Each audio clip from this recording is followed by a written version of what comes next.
Kung ano po yung posisyon nyo pagtanggal nyo, ganun pa rin po yung gawalik ninyo. Nakakamiss yan. Ganyan po. Ano yung posisyon.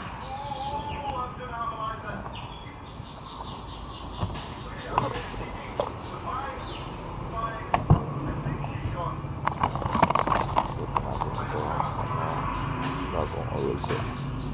Ito po.